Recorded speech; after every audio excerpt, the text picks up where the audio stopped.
Wasallam ketika taklim, ketika khutbah Jumat. Karena ayat ini beberapa ayat ke belakang, ayat yang 16, kemudian ayat 17, kemudian dua ayat ini turun di Madinah. Ya, kapan ayat ini turun? Ahli tafsir mengatakan ayat ini turun setelah perang Badar dan sebelum perang Uhud. Ahli tafsir mengatakan ayat ini memang turun di Madinah sesudah perang Badar dan sebelum perang Uhud. Maka oleh karenanya perang Uhud kita kalah, kaum muslimin kalah. Karena sebagian pasukan Rasulullah disusupi oleh orang munafik. Ya. Separuh 30 orang pasukan mundur di perang Uhud tadi. Mereka kembali ke Madinah. Sehingga Rasul sallallahu alaihi wasallam jadi mengalami kekalahan daripada orang-orang kafir di perang Uhud. Makanya Allah Subhanahu wa taala mengatakan, menjelaskan, wa minhum may yastami'u ilaihi. Di antara orang-orang munafik itu ada yang mendengar engkau ya Rasulullah sallallahu alaihi wasallam. Apa faedahnya orang-orang munafik mendengar Rasulullah sallallahu alaihi wasallam? Tidak ada faedahnya. Ya, maka Allah pakaikan dia yastami. Yastami itu beda dengan sami. Sami'a dia mendengar, benar mendengar dan mengambil mata. Kalau istami dalam bahasa Arab, dengar sekedar lewat saja. Ya, mendengarnya sekedar lewat saja, mendengar yani ecek-ecek, istami. Kalau sami'ah itu betul-betul dia dengar, sebagaimana dalam lafaz hadis sami'tu Rasulullah sallallahu alaihi wasallam. Mereka tak pernah gunakan mustami'. Ya, maka dalam Al-Qur'an Allah Subhanahu wa taala katakan orang-orang munafik ya istami', mereka hanya mendengar sekedar lewat saja, lintas saja, sekedar dengar saja. Apa mungkin dikatakan masuk telinga kanan, keluar telinga kiri? Itu namanya istami'. Istami', ya, istami', ya. Maka orang-orang munafik mereka mendengar dari engkau. Ya, disebutkan mendengar dari engkau itu ketika masuk masjid khutbah Jumat. Kemudian taklim, majelis zikir. Ya. Makanya oleh karenanya ya, orang-orang munafik ya, mereka mendengar hanya sekedar saja. Hatta idza kharaju. Hatta idza kharaju, sampai mereka keluar, sampai kau keluar dari masjid. Ya. Dan mereka ketika mereka keluar dari masjid, Rasulullah SAW selesai khutbah, ya, selesai mengajarkan Al-Quran kepada para sahabatnya, maka orang-orang munafik berkata, ya, orang-orang munafik berkata kepada siapa? Lilladzina utul ilm. Mereka yang diberikan ilmu. Siapa mereka diberikan ilmu? Para sahabat. Ya, para sahabat Nabi sallallahu alaihi wasallam. Utul ilm. Allah katakan sahabat Nabi itu diberikan ilmu. Maka tidak ada yang paling baik dari pemahamannya kecuali sahabat Nabi sallallahu alaihi wasallam selain Nabi sallallahu alaihi wasallam. Allah katakan mereka utul ilm, orang-orang yang diberikan ilmu. Orang-orang munafik berkata kepada orang-orang yang diberikan ilmu tadi, "Madza qala anifan?" Apa yang dikatakannya? Apa yang dia katakan tadi? Mereka orang-orang munafik berkata kepada para sahabat, apa yang dikatakannya tadi?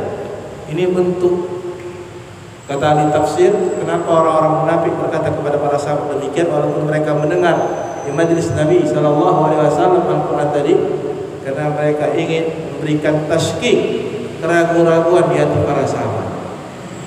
Ya. Dan mereka mencela. Kalau mereka ingin benar-benar mendapatkan hidayah, maka mereka katakan madza qala Rasulullah sallallahu alaihi wasallam. Apa yang dikatakan Rasulullah sallallahu alaihi wasallam tadi. Tapi mereka mengatakan apa yang dia katakan tadi. Tidak ada penghormatan kepada Rasulullah sallallahu alaihi wasallam. Ya. Maka ini mereka bertanya kepada para sahabat demikian tadi, termasuk bentuk kejelekan orang-orang munafik kepada utul ilm, para sahabat Nabi sallallahu alaihi wasallam. Maka Allah katakan, ulaika alladzina taba'a Allah ala qulubihim. Maka merekalah dikatakan, maka merekalah orang-orang yang Allah Subhanahu wa taala kunci mati hati mereka. Oleh karena ketika kita menghadiri majlis al-ilm, majlis zikir, yang khutbah Jumat, maka perbaikilah niat kita. Kalau niat kita hanya istami'anlah, hanya sekedar mendengar, tidak mengharap pertambahan iman, tidak niatnya untuk akhirat, tidak niatnya untuk mendapatkan keridhaan Allah Subhanahu wa taala, niatnya tidak untuk diamalkan kita membaca Al-Qur'an itu, Allah akan taba'allahu ala qulubi, Allah akan kunci mati hati mereka sebagaimana orang-orang munafik. Maka sebab Allah Subhanahu wa taala kunci mati hati seseorang tadi, sebabnya dia tidak bisa mengambil manfaat dari majelis-majelis zikir, thalabul ilm. Maka menuntut ilmu butuh keikhlasan, butuh benar-benar kita mempelajari ayat Al-Quran, benar-benar kita mendapatkan rahmat Allah, benar-benar kita mendapatkan ilmu, kemudian kita amalkan, benar-benar tujuan kita akhirat. Kalau tujuan kita selain itu, maka keadaannya sama seperti orang-orang munafik tadi. Ulaika ulaika alladzina taba'allahu qulubihim, mereka Allah tutup hati mereka tadi. Wattaba'una ahwa'ahum, dan mereka akan mengikuti hawa nafsu mereka.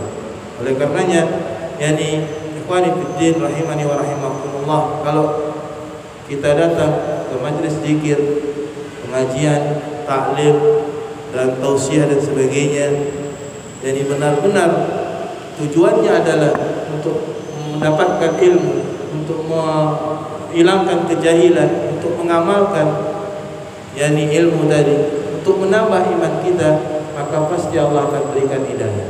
Maka Allah sebutkan ayat selanjutnya, walladzina tadaw zadahum hudan wa atahum taqwahum.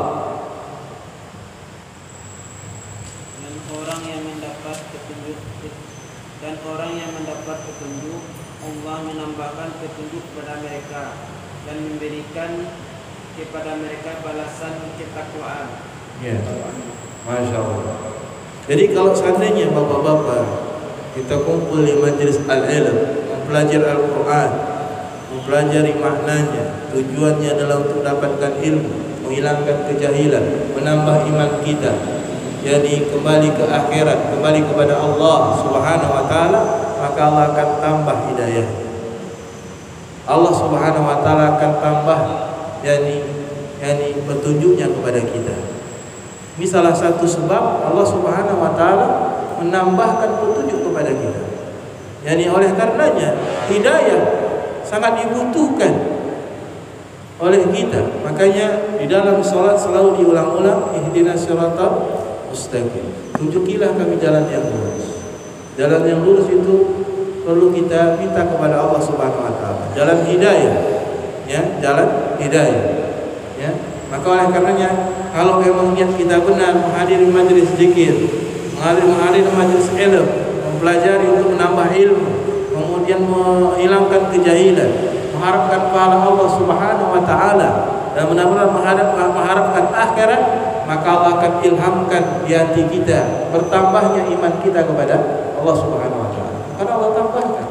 Makanya kadang-kadang kita diilhamkan untuk salat duha, untuk dimudahkan untuk melakukan salat duha, dimudahkan untuk melakukan salat subuh, dimudahkan untuk melakukan salat qiyamul lail, dibangunkan, terbangun, dimudahkan untuk diilhamkan. Itu kalau bapak sekalian tolak ilham tadi, bapak tak lakukan ilham yang Allah berikan tadi, jangan harap dia datang kembali. Itu pasti ada pada diri kita semua. Allah Subhanahu wa taala ilhamkan untuk kita melaksanakan ketaatan. Ilham itu kan bisikan, dibisikkan untuk melaksanakan ketaatan. Jangan pernah ditolak. Kalau dibisikkan kita melaksanakan ketakwaan, segera laksanakan sebelum dia hilang. Kalau lama-lama bentar lagi dia akan hilang. Bisikan kebaikan itu akan hilang, hidayah itu akan hilang kepada kita. Maka begitu datang hidayah dari Allah Subhanahu wa taala untuk melaksanakan ketaatan, maka laksanakan ketaatan tadi kepada Allah Subhanahu wa taala sebelum dia hilang dari kita, sebelum bisikan yang lain datang. Kalau itu kita tolak, ikuti hawa nafsu kita, maka yang datang adalah bisikan syaitan. Kita akan terjatuh kepada perbuatan maksiat. Makanya Allah Subhanahu wa taala katakan, "Wa dzalika zadathum ya hudan wa atahum taqwa. Maka ketika mereka bersungguh-sungguh mendapatkan hidayah, mempelajari Al-Quran, mempelajari sunnah Nabi Sallallahu Alaihi Wasallam untuk diamalkan, untuk mendapatkan akhirat, maka Allah Subhanahu Wa Taala akan tambahkan hidayah di hati mereka dan Allah tambahkan ketakwaan di hati mereka. Ya, luar biasa. Maka oleh karena marilah kita perbaiki niat. Saya, bapak-bapak sekalian, perbaikilah niat kita dalam majlis-majlis zikir kita tadi, majlis taklim kita, majlis pengajian kita, niatkan akhirat. Tidak ada yang lainnya. Sehingga Allah tambahkan iman kita. Allah Subhanahu Wa Taala ilhamkan kepada diri kita untuk bertakwa kepada Allah Subhanahu Wa Taala. Kemudian Allah Subhanahu Wa Taala katakan, "Fahal yanzuruna illa sa'ata an ta'tihim baghta faqad jaa'a asratuha wa anna lahum idza ja'atuhum dzikrahum." Maka tidaklah yang mereka tunggu-tunggu malaikat hari kiamat, yaitu kedatangannya kepada mereka dengan tiba-tiba. Mereka sesungguhnya telah datang tanda-tandanya. Maka apakah faedah bagi mereka kesadaran mereka itu apabila hari kiamat sudah datang? Insyaallah. Jadi ya, orang-orang kafir Quraisy, orang-orang munafik, ya, kata Allah Subhanahu Wa Taala, "Wa hal yanzuru ila sa'ata atatihi bahtatan." Ya, tidakkah kalian melihat?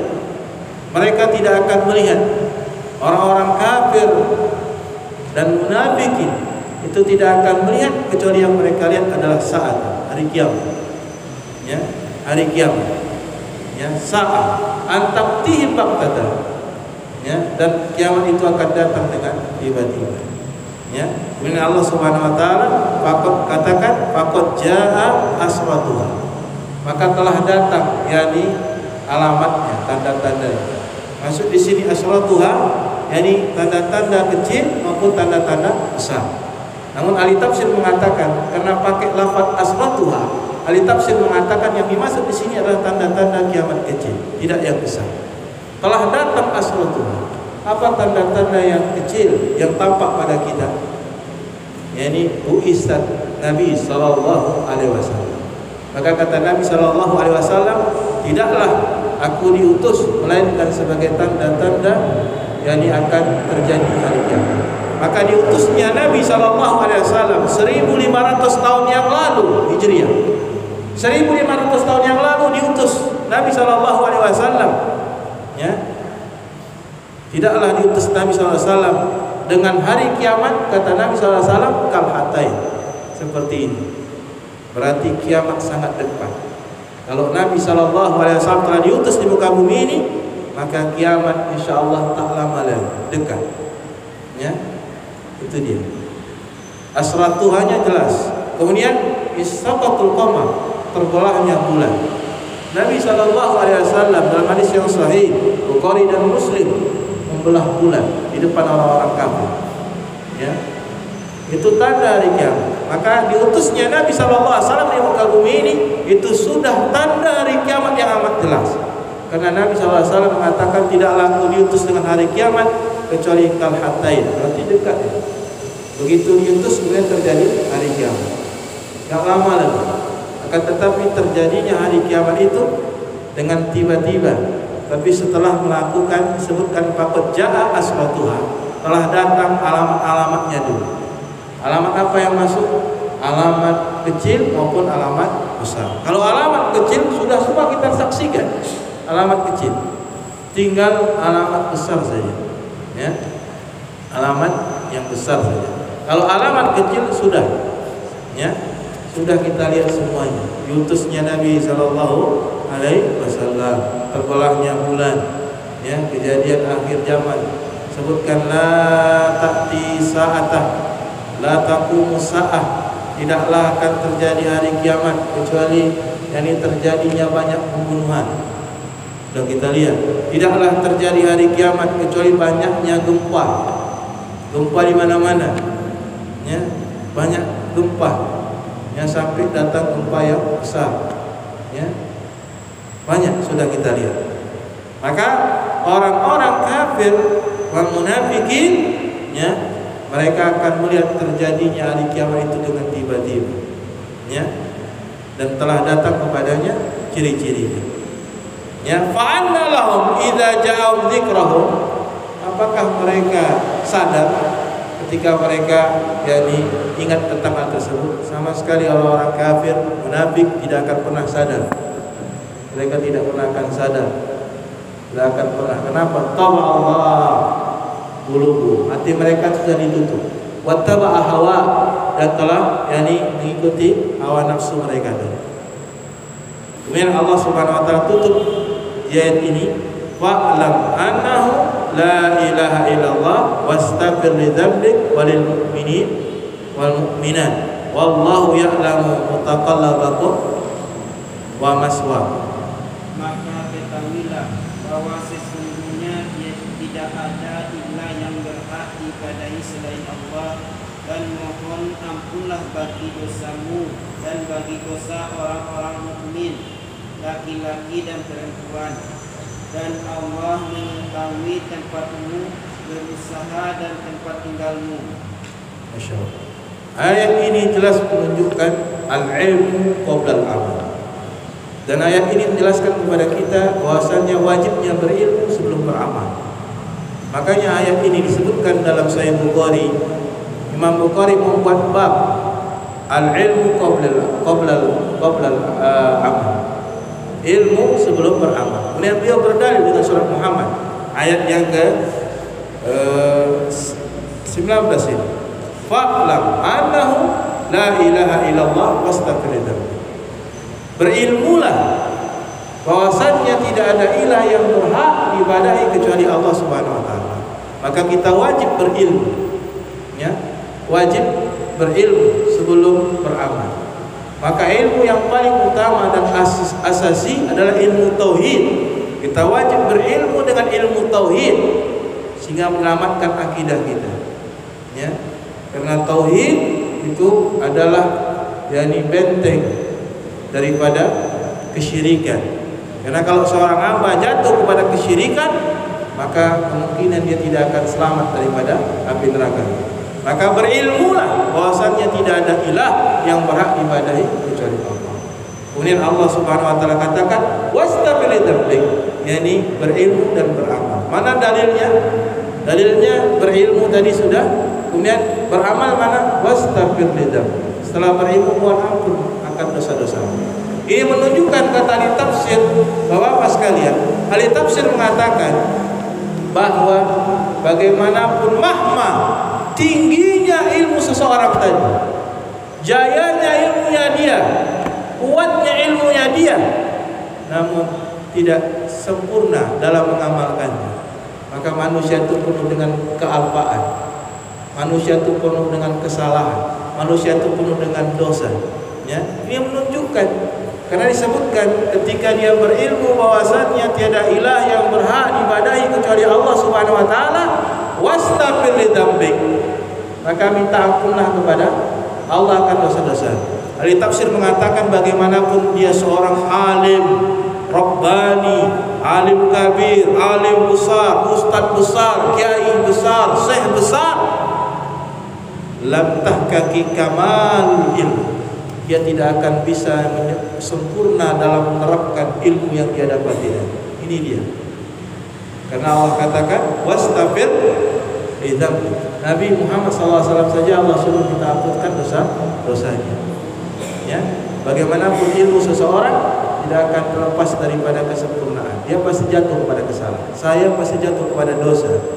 Anda pasti jatuh kepada dosa. Bagaimanapun besarnya ilmu Anda, pasti jatuh kepada dosa. Tidak ada manusia yang suci selain Nabi Shallallahu Alaihi Wasallam.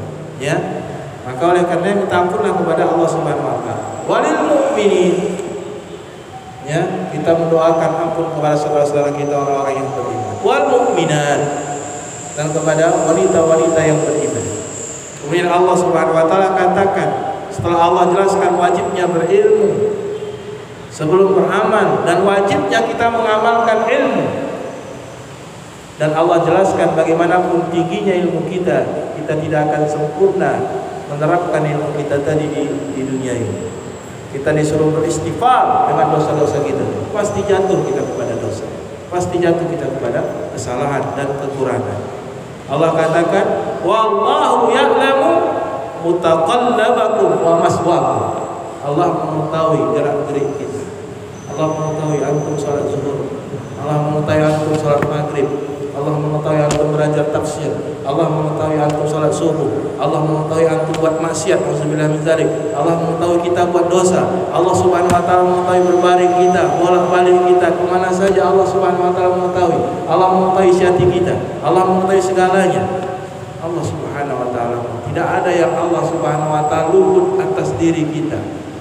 Oleh karenanya kita ini manusia malu kita kepada Allah Subhanahu wa taala. Kita diberikan nikmat yang cukup besar. Allah tahu kita buat dosa. Allah tahu kita berbuat amal saleh. Allah tahu bagaimana kita tidur. Allah tahu bagaimana kita bangun. Allah Subhanahu wa taala mengetahui apa yang kita perbuat.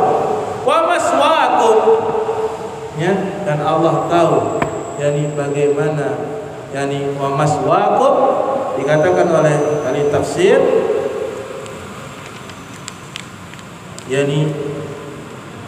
tempat tidur kita. Malam hari kita sandarkan sebelah dari apakah kita berbuat maksiat sebelum tidur, ya, apakah kita berbuat dosa, apakah kita berbuat amal saleh. Allah tahu. Ketika kita sandarkan bahkan badan kita di tempat tidur, Allah tahu apa yang kita berbuat. Allah tahu apa yang kita pikirkan, ya. Masya Allah. Rahimani wa rahimakumullah. Insyaallah ini saja yang saya sampaikan.